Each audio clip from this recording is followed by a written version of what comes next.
Author's Postscript. This edition of Buddha Dhamma is a revised and expanded edition of an abridged version with the same name that was published a decade ago in 1971, when the author was known as Sri Vishri Moli. The original version of Buddha Dhamma was included in a set of volumes titled One Vaitayakon, a collection of academic texts published by the Promotion of Social Sciences and Humanities Textbooks Project, organised by the Social Science Association of Thailand. On the occasion of the 80th birthday of His Royal Highness Prince Wana Vaidyanatha, the Prince Naradeep Bon Sipraban, on the 25th August 1971. The original version of Buddha Dhamma was published on another two occasions. The monastic community at Wat Prachai printed it as a tribute on the occasion of the royal cremation of Prasila Kanda Sobita Viraj Siridato on Saturday 3rd April 1976. And the Department of Religious Affairs, Ministry of Education, printed it as a tribute on the occasion of the royal cremation of Somdet Prawanarat Sap Gosaka Mahatera of Wat Sang Ve Swit Satya Ram on 29th October 1987. This most recent edition of Buddha Dhamma contains approximately 6 times more text than the original edition. The original text has been revised and clarified. Many passages have been expanded upon, while other passages have been newly added.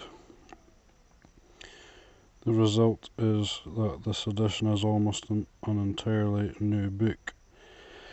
In any case, there is much more new text than original text. A brief background into the publication of the revised and expanded edition of Buddha Dhamma is as follows. In August 1978, Professor Ravi Patwilai, on behalf of the Dhamma Mobilizing Group, contacted the Foundation for the Promotion of Social Sciences and Humanities, who had the copyright of the original edition of Buddha Dhamma, so that he could republish it as a not-for-profit publication.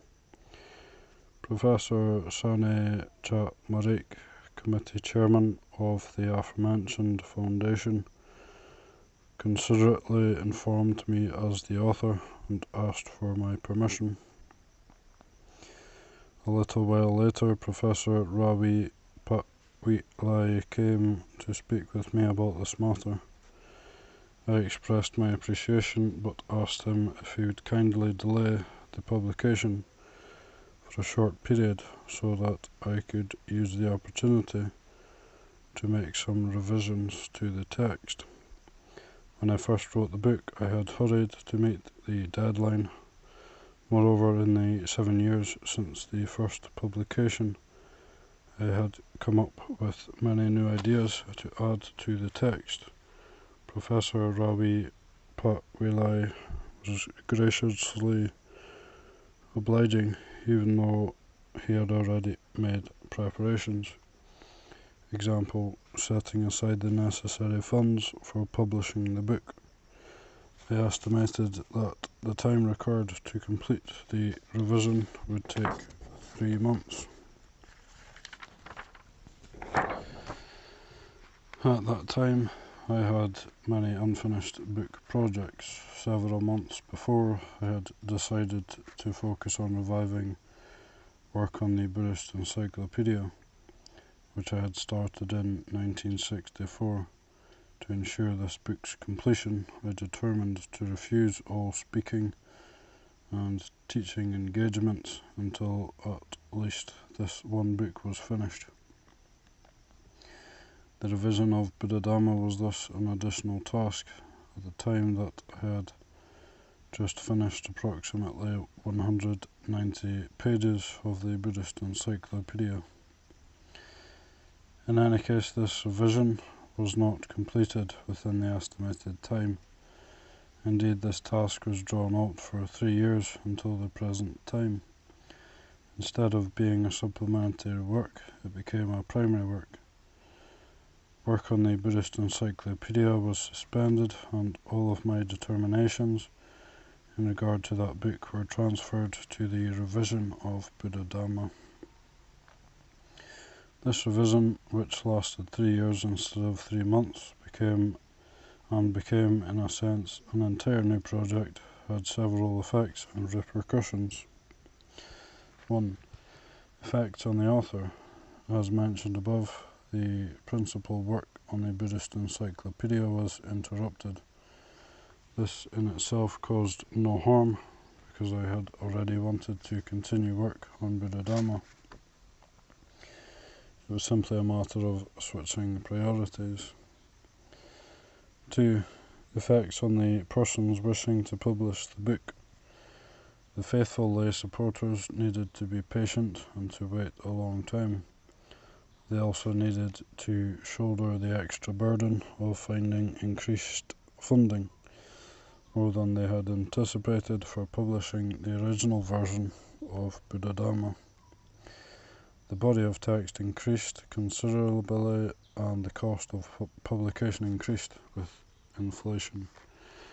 I ask forgiveness if this delay caused any hardship or difficulty, and I thank Professor Ravi Patwirai for his goodwill and willingness to accept these extra burdens.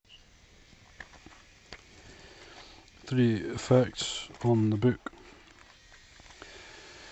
Initially, as a supplementary work, I intended to only make minor necessary revisions to Buddha-Dhamma, and had thus estimated a time period of 3 months. I had not established a formal framework for these revisions. I began simply by making revisions in various places where it seemed appropriate. If some passages seemed too short, I would elaborate on them. If some subjects seemed to be missing, I would write new text and insert it in the main text. As time went by, the project continued to expand. Some of the short sections in the original version became very long, while some sections originally considered long became relatively short. Some of the new material was longer than the original material. Some of the added material in later chapters was written before adding material to earlier chapters. Some material which could potentially be expanded upon at length was left unchanged. Chapter 3 on the 3 characteristics was left almost entirely unrevised. This was similarly the case with Chapter 4 on dependent origination. Although additions were made, dispersed throughout the main text, I had not prepared a new framework for the book before making revisions. A framework was nonetheless preserved. The revisions were all made in the context of a larger comprehensive framework already set down in the original book and held in the author's mind. All the additions were made to fit with this original template. There may be some minor discrepancies in the text. For instance, some of the chapters may be shorter or longer than the others and thus appear as lacking symmetry. Some subjects may be repeated in different places, and the spellings of some Dhamma terms, although correct, may vary from place to place, thus catching the eye or appearing untidy. This book is full of source material and scriptural references, which some people will see as excessive. The reason for this is not an attachment to scripture or a clinging to the belief that simply because something is contained in the scriptures it must be invariably true. Without a doubt, the ancient scriptures, especially the ones written by later generations, contain errors through mistaken or defective recording. Nonetheless, the scriptures are a vital foundation and source of information. Their importance can be measured according to their traditional status and period of origin. If we acknowledge that personal opinion is important, we cannot deny the importance of the explanations found in the commentarial texts. The compilers and authors of these texts were most likely learned and wise individuals, many of whom were representatives of Buddhist scholarly circles in their respective time periods. Moreover, they lived in an era much closer to the Buddha's life than we do. Quoting scriptures is a way of acknowledging the importance of that which has value. If the scriptures were compiled by later generations, we show our willingness to listen to the opinions of these authors. For those matters requiring evidence or confirmation, we can often find this evidence in the scriptures, thus ending any further dispute or debate. For those matters in need of a wise person's opinion or perspective, we can find such opinions and analysis in these texts. Buddhism teaches to refrain from believing in something conclusively and unquestionably simply because it is quoted in the scriptures, i.e., it teaches to refrain from gullible and naive belief in scriptural authority. Some people interpret this to mean that Buddhism teaches to disbelieve or reject scripture. In fact, both believing and rejecting scripture without applying discriminative knowledge, vicharanayana, can easily be a form of credulity and gullibility, i.e. one believes naively or disbelieves naively. A thorough and faultless rejection of scripture would include preventing vague and ambiguous repudiation and disbelief.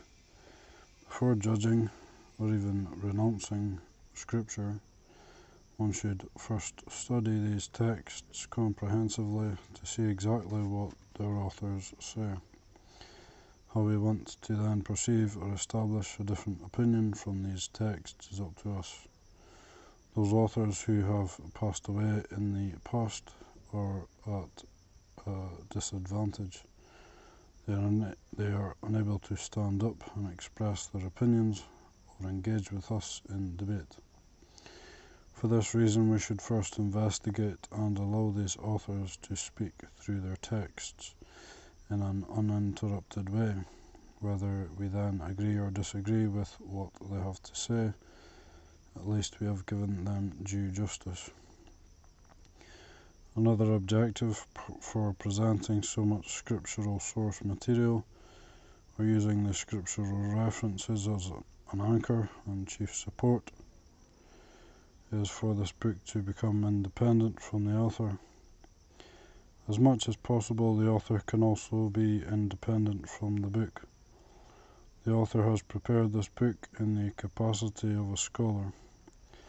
My task has been to research and compile the essence of Buddha Dhamma and submit it to the reader. If the content submitted here is correctly analysed and authentic, the author's duty is finished and he can disappear. The readers no longer need to pay him any attention. They will be absorbed in the content of the book and will be reflecting on how it affects their lives. If, however, aspects of the book lack authenticity or validity, the author is not yet entirely freed from responsibility. Therefore, the degree of distance and independence between the work and the author is one way of gauging the success of this book. From what I can gather, I have not been able to completely gain such independence, but I simply wish to express my wish and objective. Having presented the essence of Buddha Dhamma, it is as if the author has led the readers to have an audience with the Supreme Teacher, the Lord Buddha. They can then forget about the author. Instead, they can focus on listening directly to the Buddha's teachings in his own words and reflecting on them. Because this book gives emphasis to scriptural evidence, it focuses more on general principles and methods of practice than first-hand or direct practical application of the teachings. This is because the precise details of practice depend on various surrounding conditions and are related to the specific requirements and suitable methods for each individual. Having said this, it is precisely these general principles and methods of practice that are the source and inspiration for detailed aspects of Buddhist spiritual practice. When one clearly understands these principles and methods, one is then able to establish a detailed, well-tailored practice suitable for one's self. Moreover, one possesses the means for confirming the correctness and validity of one's practice. In the original edition of Buddha Dhamma, the source material or scriptural references were selected almost entirely from the Pali Canon, i.e. the Tipitaka. There are only very few references from later texts, example the commentaries. In this revised and expanded edition of Buddha Dhamma, the scriptural references from the Tipitaka are still considered the foundation and guideline. But here many scriptural references to later texts have also been included, so that students of Buddhism become aware of them and can use them as food for thought. If one is not careful, however, mixing in these opinions and interpretations contained in later scriptures, example the commentaries, can have detrimental effects. The true and genuine teachings by the Buddha we consider to be the Buddha's words recorded in the Pali Canon, the Tipitaka. Later interpretations are seen simply as supplementary teachings providing greater clarity, and only those teachings consistent with the Pali Canon are approved and endorsed. Many general books on Buddhism do not provide scriptural references and thus potentially create confusion or misunderstanding for the readers. Readers may assume that the accounts from later scriptures or the commentarial interpretations are the original and authentic teachings by the Buddha. Sometimes even the authors of these books harbour misunderstandings.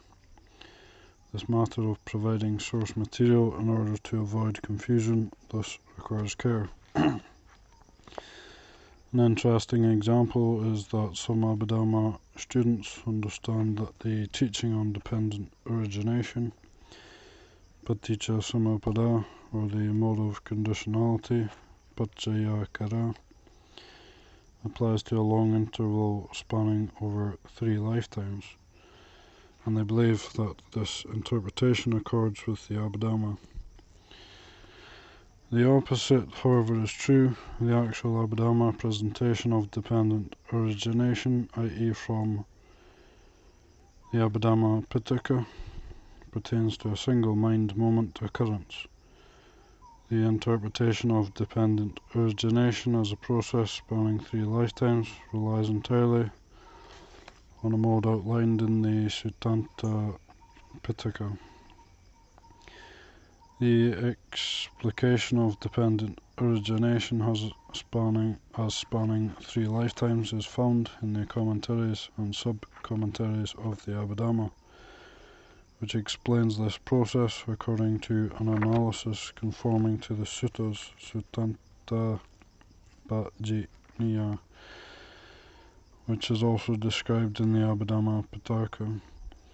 The subject is elucidated in chapter 4 of this book. Although many references to later scriptures have been included in this book in order to prevent confusion and misunderstanding about source material, the quotes from the Pali Canon and those from later scriptures, along with the accompanying explanations in the text, are clearly distinguished. Following are some important points on the subject of citing scriptural source material. Those people familiar with Buddhist scripture will recognize from the abbreviations which volumes are from the Tipitaka and which ones are later scriptures. One simple guideline is that commentarial texts end with the letter A for Atthakata, whereas sub-commentarial texts end with the letter T for Tika. B. In the case where primary source material has been cited, it is unnecessary to quote secondary scriptures unless there is some special reason. For instance, the latter text provides supplementary clarification. C. When drawing on a wide selection of source material, the texts are normally arranged according to category, collection, time of origin, etc. For instance, the quotations from the Tipitaka precede those from the commentaries, and the quotations from the commentaries precede those from the sub-commentaries. Quotes from the Vinaya Pitaka normally precede those from the Suttanta Pitaka. Quotes from the Suttanta Pitaka precede those from the Abhidhamma Pitaka. Various quotes from the suttas are arranged according to collection, Nikaya. Quotes from the same collection are arranged according to volume. For example, when D2, D3, M1, M2, DHS, Abhidhamma, VBH, Abhidhamma, Vin A, DA, MA, Vib A, Win T, etc. Exceptions to this are when a later text covers the specific topic at great length and is thus a key scriptural reference. In such a case, this text may be placed at the beginning of all the references. Similarly, if the same passage is found in different texts, the references to these texts may be placed together. Similar to the abundance of scriptural references, this book also contains a great number of explanatory footnotes. Some readers may find these to be disorderly or irritating, but I simply ask that you take into account those readers who may benefit from them. The footnotes provide additional information to the content of the main body of text. This information, if one were to add it to the main text, may make the presentation of material too complex. It may be highly technical and only of interest to a small percentage of readers, or it is valuable information but is somehow incongruous with the main text.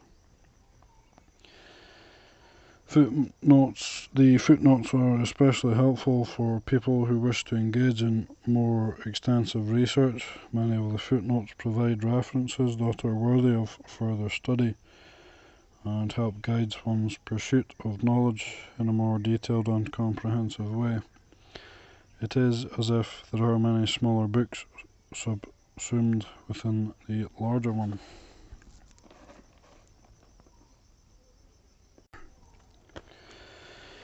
As this book gives great import to scriptural evidence, it is normal that it inclines towards an academic approach, or one can say it directly emphasizes Buddhist technical knowledge. It focuses more on a doctrinal analysis than on the personal disposition of the readers.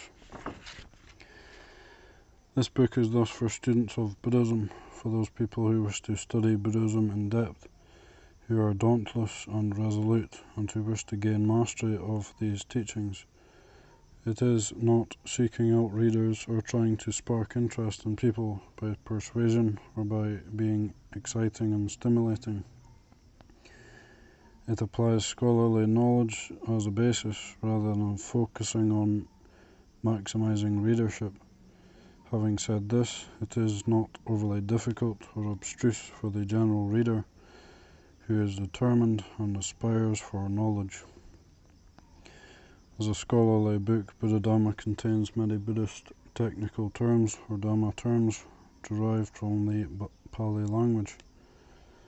It is difficult for those readers unfamiliar with Dhamma terminology or Pali words, but in order to truly understand the Buddhist teachings, this is necessary and unavoidable.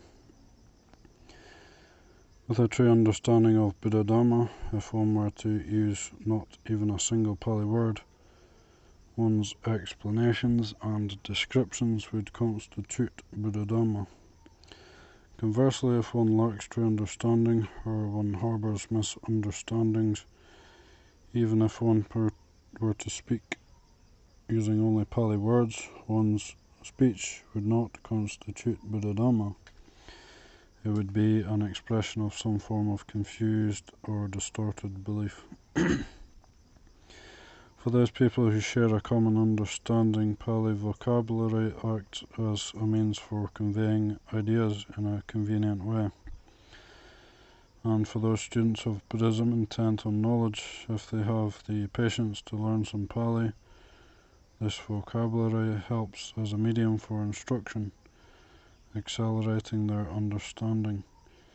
If one does not use any Pali for instruction, then one needs to come up with some other form of Dhamma terminology using another language. This may create greater confusion. For this reason, language can either be a medium for realizing Buddha-Dhamma, or it can act as a barrier blocking realization. Knowing this, one should use Dhamma terminology correctly and discerningly. One is thus able to benefit from it without attachment or obsession. As mentioned earlier, the author of this book has written it as a scholar and student of Buddhism. I have therefore continually acknowledged and attended to the knowledge and reflections of others. Although I do not read a great number of books and read quite slowly, this book, Buddha-Dhamma, is the product of many sources of knowledge and contemplation. Although I have generally not mentioned or specified these sources, I have depended on various things that I have read and listened to. They have prompted new ways of thinking and new frames of reference, and have spurred me on to search for true understanding. Many of the books that I have read, especially by authors outside of Thailand, contain content that one can call an attack or denouncement of Buddhism. The reasons for these criticisms and attacks are varied, and some authors criticize out of misunderstanding, some criticize out of ill intent, some are well intentioned, but because their own views and opinions are not confirmed, they react bitterly with displeasure. and some criticize aspects of Buddhism with good reason and justifiably. Whatever the reasons are behind these criticisms, if rather than naively acquiescing or becoming indignant, we remain open-minded and consider these words of criticism carefully. According to the Buddha's teaching on responding to praise and blame, we can benefit from any kind of criticism or slander. In fact, criticism is more useful than praise, because people praise us for things we do and have already done, whereas they criticize us for the things that we are unable to do or have not yet achieved. Even if their criticisms are wrong or unjustified, we are able to gain from skillful means of reflection. Of these various forms of criticism and condemnation, some of them are immediately recognizable as are misdirected and resulting from wrong understanding. Some lead to new beneficial perspectives, and some prompt self-examination or lead to an investigation into the truth. Most often these criticisms, even if they are logically or partially correct, get confused between the behavior and conduct of Buddhists and the authentic teachings of the Buddha. The critics observe particular harmful or bad conduct by Buddhists and then focus on and criticize some aspect of the Buddhist teachings that seems to correspond with this conduct.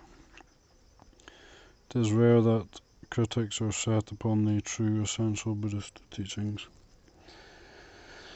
Buddhists can use these criticisms for self-inspection and then adjust their behavior to accord with the true teachings. In regard to the formal teachings themselves, when one investigates and studies the teachings and one discovers a point of Dhamma that answers or dispels specific criticisms or accusations, one delights and rejoices in the excellence and brilliance of the Dhamma. At the time of the Buddha, one of his disciples uttered the following verse: Aho Buddho, Aho Dhammo, Aho Dhammasa Sawakatata. O the excellence of the Buddha, O the excellence of the Dhamma, O how supremely expounded is the Dhamma. Similarly, some of the venerable elders exclaimed, Aho Dhamma Suddhammata, indeed the Dhamma is supreme.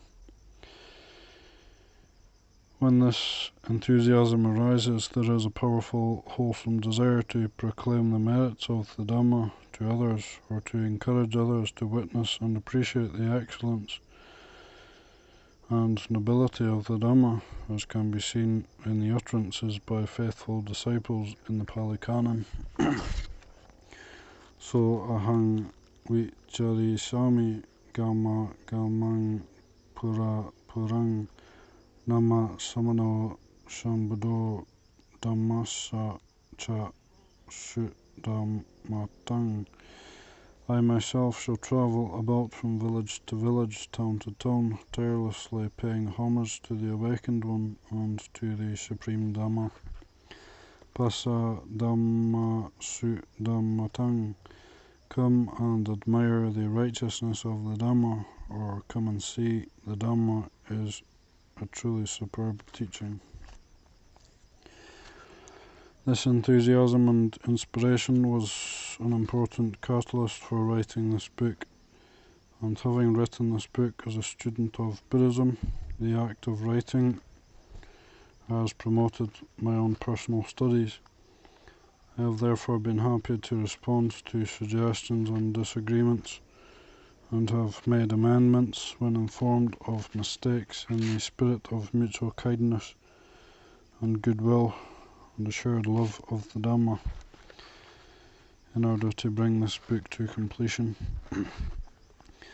A common danger to spiritual development is that people harbour dubious beliefs and views, or unclear understanding, and maintain that it conforms to Buddhism.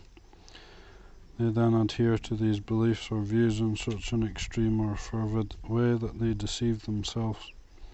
Sometimes they are unwilling even to listen to the Buddha's own words, and may even reject or discredit them, claiming that they do not represent true Buddhism. Maintaining an attitude of scholarship helps to prevent this danger. If one keeps an open mind and remains responsive to others, and one is emotionally and intellectually grounded, when one encounters something that contradicts or conflicts with a cherished view or opinion, one wishes to investigate the matter.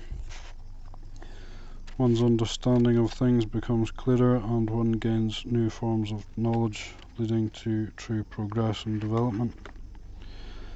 Another important subject to draw attention to is the use of Pali terms whose meaning has changed, deviated, or become obscured over the passage of time. A key example is the term Dhamma Patipatti, Dhamma practice, whose true meaning is applying the Dhamma in one's daily life or acting in harmony with the Dhamma.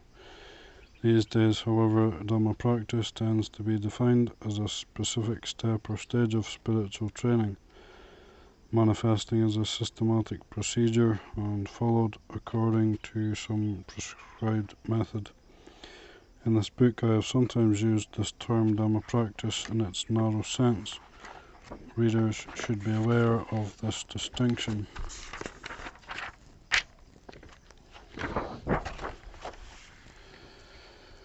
In the Thai language, one amusing example is the word Siksa, Pali Sika, which is paired with the word Patibat, Patipatti. Originally, the term Sika referred to the essence of spiritual practice, Patipatti, or it referred to spiritual practice itself. Sika is comprised of moral conduct, sila, concentration, samadhi, and wisdom, panya, which pertain directly to spiritual training and practice. The development of wisdom in particular is the supreme form of practice, leading to realization, Pativedha. In Thai, the word Suksa was later used to refer to study or education, even to rote or abstract learning, which can lead to incoherent or aimless thinking.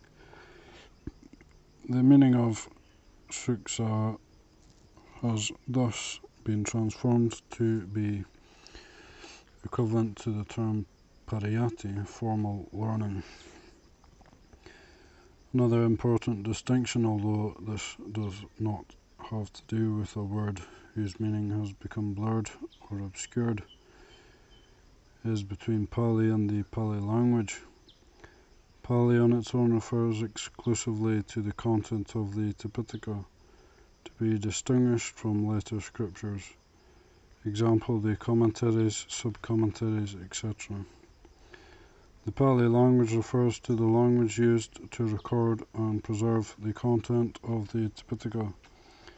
It is also referred to as Magadhi Prakrit, language of Magadha. The Tipitaka and the later scriptures, example the commentaries, are recorded in the Pali language.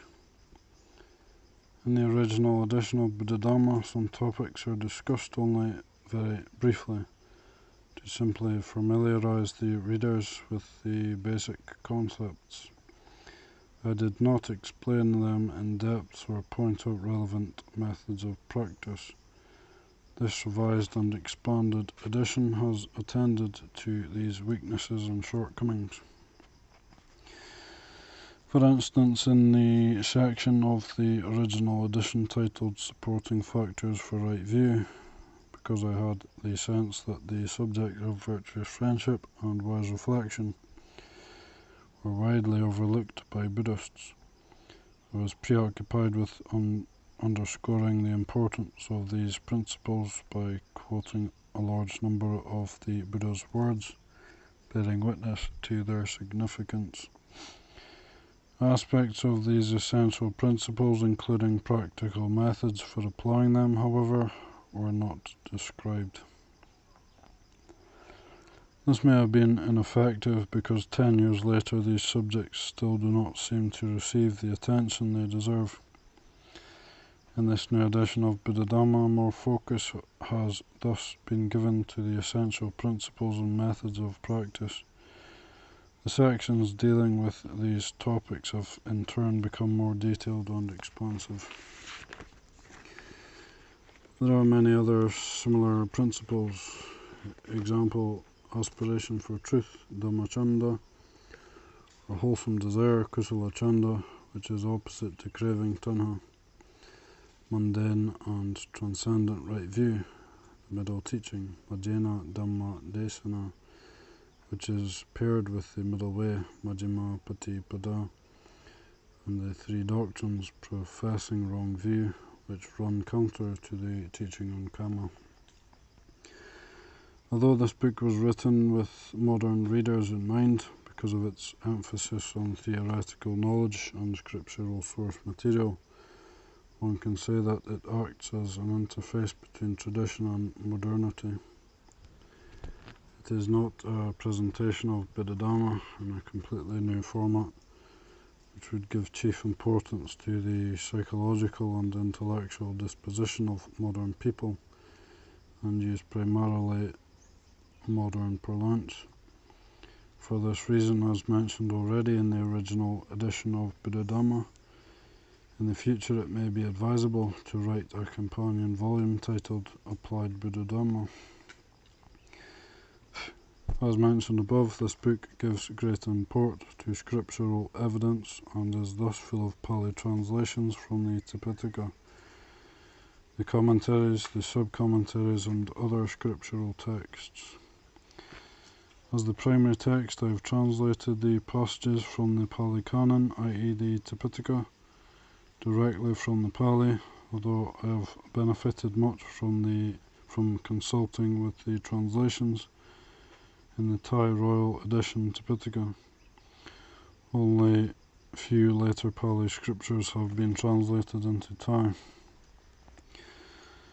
Of these I have consulted with those that are reliable, and when appropriate I have drawn from them to influence my own translations.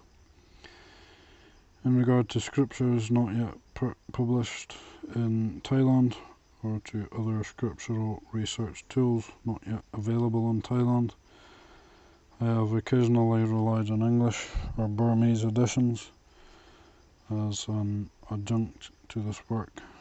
I wish here to document the benefit and value I have received from these various sources. As mentioned above, this revised and expanded edition of Buddha-Dhamma came into being as a consequence of the faith and planning of Professor Ratwi Patwilai as the catalyst for this project, and the sponsor of this publication, Professor Ratwi Patwilai, has thus been a key benefactor for the success and completion of this book.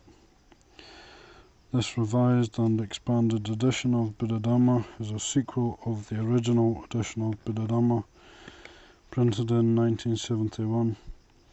The original edition originated from the planning organised by the Promotion of Social Sciences and Humanities Textbooks project under the auspices of the Social Science Association of Thailand, with Mr. Shilak Sitwaraksa as Chief Contact and Coordinator. Having helped to plan and liaise at that time, he has thus also been greatly supportive for the production of this book. Although I was already determined to revise and expand the Buddha-Dhamma text, if I had not received the invitation and been notified of the wish to publish,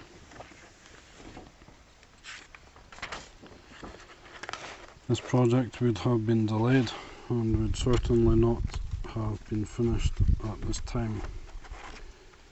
For this reason, besides rejoicing in the pure intention of these two initiators and promoters on these two separate occasions, I also want to thank them for acting as an impetus for hastening me to complete this project.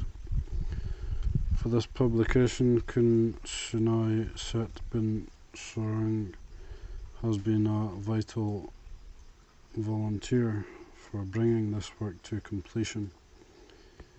He was the mainstay for coordinating and preparing the artwork, shouldering all responsibility in this area of the publication.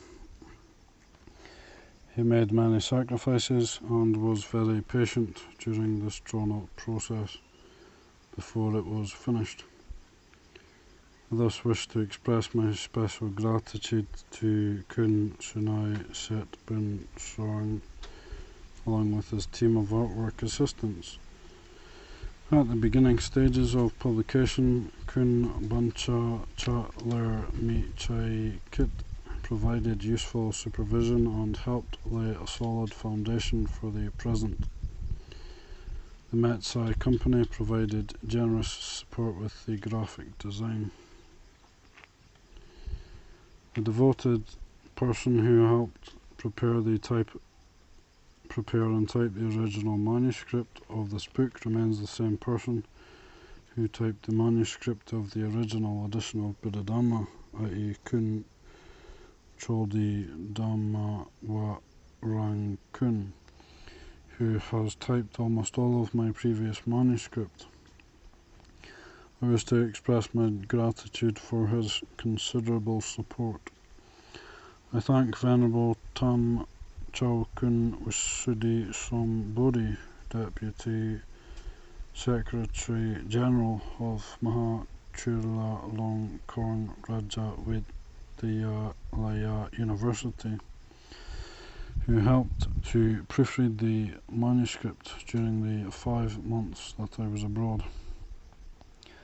At Wat Pra Pi Ren, where this book was written, there were many people who provided assistance on a daily basis, even sharing their food obtained in alms with me. The result was that this extremely pressing writing project, requiring a complete devotion of time, proceeded smoothly throughout. In particular, I wish to mention Pra Maha Insorn Tintapanno, Pra Tawan Samachito, Pra Chai Panya Padipo, Pra Kamnyan Siri Chando, and Mr. Samam Kong Pra Pan. Besides helping with everyday affairs, Pra Maha Insorn Chintapanno also helped to sort the name and word cards alphabetically to prepare them for indexing. Everyone mentioned here has shared the meritorious deed of assisting in the publication of Buddha-dhamma, which is intended as a gift of knowledge and truth for the benefit of all. On this occasion, I give my heartfelt thanks to everyone's united spirit and support. Pra Raja Walamuni Prayut, 29th December 1981. Now known as Somdet Pra Buddha Gosacharya P.A. Prayuto.